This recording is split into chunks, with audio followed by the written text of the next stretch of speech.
Hiya, this is Threadio for the British Inquisition of Gaming, and this is me continuing on with my review of Rift. So we're starting off in, well, the starter areas, as would make sense. Gives you a brief tutorial on how to move, which is obviously very useful for noobs, I guess. So both mouse buttons to move, and right-click Creative to accept a quest. So this first quest is just kind of giving you an idea of... Oh look, someone's getting resurrected over there. Cool. This one gives you a first idea of a talent tree that you can spec into, because everyone knows that speccing into talent trees is an essential part of an MMO, so I'm going to accept that quest, and then go find where I hand it in. Do go away. The tutorial system is quite enthusiastic on this game, I'll give it that. First thing I notice about this environment is that it's not terribly fantasy, it's quite a lot more kind of advanced than I would have expected. It's more steampunk than it is fantasy, I'll definitely say that at this particular juncture. So, handing in a quest, and I can choose one of these dude things. So, Bard suggests going with Nightblade and Ranger, so first of all I'll go for a damagey one, which will be my Nightblade, because I don't really like ranged characters. So, Nightblade it is. Let's finish this quest and see if I level up. No, I don't, apparently. But I have got a soul now, which is good, I guess. And I can also accept this quest. I like the fact that there is extra bits of information that you can obtain from these dudes. Doesn't mean I'm going to pay attention to it, but they're definitely there. So let's have a quick look at the talents, if I can find them. Where can I look at my soul-y bits? Oh, maybe I can't yet. That would make sense since I haven't leveled up. Anyway, time to run around and find this next quest, and apologies for my voice as I've just woken up and it seems to be awful today. Oh well, it'll be fine. No other quests in this area, just some generic dudes and ladies in scantily clad armour. It's one thing I really find annoying about MMOs is that ladies tend to be in very scant armour.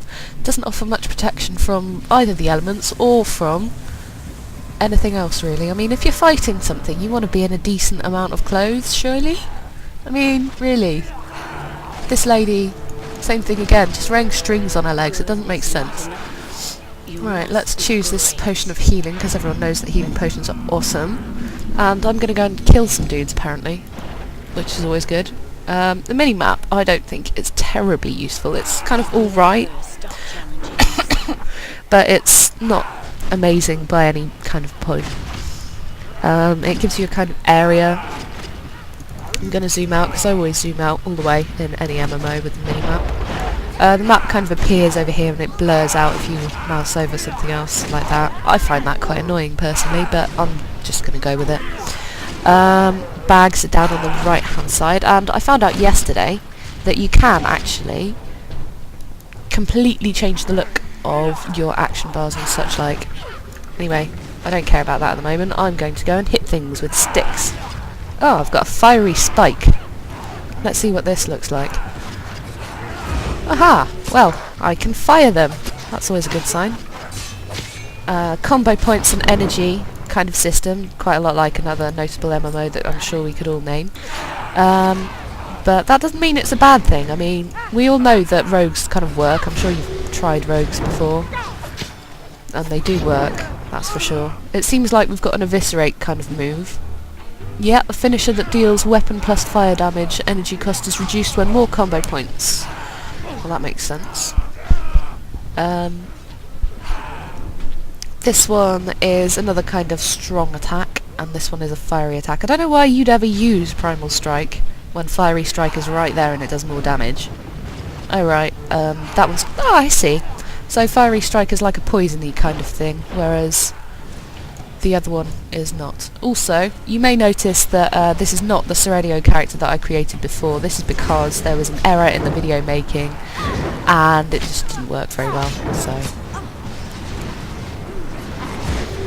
I thought I would spare you the horrible, horrible sounds that it was making and just make a new video instead. So, normal kind of loot system. If you right-click a corpse, the loot area opens right at your... Oh, hello, Terran Husk. Tellaran Husk, rather. kill you now.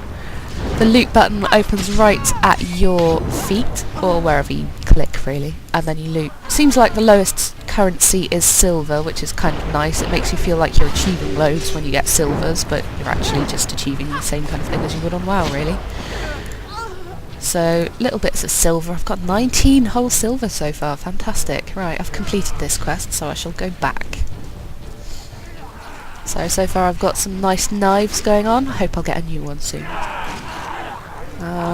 Yeah, so the soul system, that's quite an interesting system. Once I level up, I'll be able to show you a little better. Hopefully I'll level up here. Yep, there we go, leveling up. So I can access soul points, the soul tree, by pressing N. So I guess I should probably show you a bit of that. So this is the soul tree. Basically what you do, you spend points up here in these kinds of things, and they open up abilities. So I've got the first 3 already, and then when I get to level 4, or is it when I spend 4 points? One or the other. Basically a new ability will open up in a linear fashion across the bottom. So let's see, I can either increase the damage of my combo point generating abilities by 3%, that's pretty good, or I can increase the crit strike chance of my blazing strike by 5%, or primal strike has a... no, I don't... that's kind of good, isn't it? For the meantime, I think I'll just be spamming these most of all, so I will go for 2 in there. Because I know rogues, and I know that you always end up spamming them way more than you actually use the combo point generating abilities. Wait, no, that was wrong, wasn't it? You always use the combo point generating abilities way more than the finishers, or at least I always did, which probably means that I'm doing it wrong, but that's why I never liked rogues. Okay, so I'm looking for some things that sparkle in the world so I can right click them and use them. There's one here, how convenient. So I'm going to right click it, so I'm activating some kind of crazy machine here to destroy undead, which is always a good thing. I like that there are kind of big machines going on everywhere. I'm not sure how much sense it makes in the fantasy setting, but oh look, a volcano and some lightning, how nice. Yeah, so machines, don't know how much sense they're supposed to make in a fantasy setting, but I quite like them, and it seems to be kind of cool. Like, you wake up in a machine and then you go somewhere else and you see loads of machines and you use them. Yeah, it brings an interesting new twist to it rather than just having magic bits everywhere. I hope we don't end up with like motorbike mounts though, because they were silly. Always were. Where is this last machine? Ah, here it is. Must have missed it. So, last one, using it. Now it is used, and I have completed that mission, and I'm moving onwards to the next one. Now, I've been playing DC Universe Online for quite a while, so I'm not very used to this kind of movement system where it's all just the mouse, and then you use your left hand for your abilities on 1 to whatever it is. Let's try this one though. This one looks quite fun. It's got a fox symbol, and foxes are my favourite animal, so this should be good. And I turn into an ethereal fox. That's quite nice. It's kind of invisible, which I like.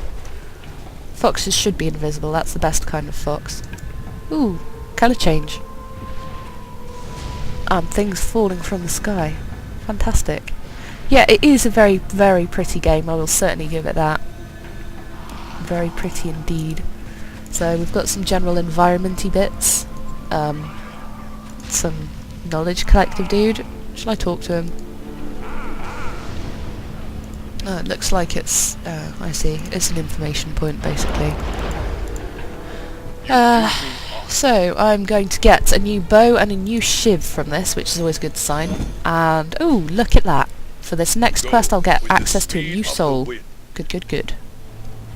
It's B to bring up your bags this time, not I, as I was expecting it to be, because I've been playing DC Universe Online far too much. So I'm going to equip this in my main hand, because everyone knows that you need the highest damage item in your main hand, and then the slow ones in your offhand. And then the bow can just go on my back, because I'm not planning to use it that much. So, time to go and hit things with sticks, or rather swords, because that's what I'm using. Daggers or whatever.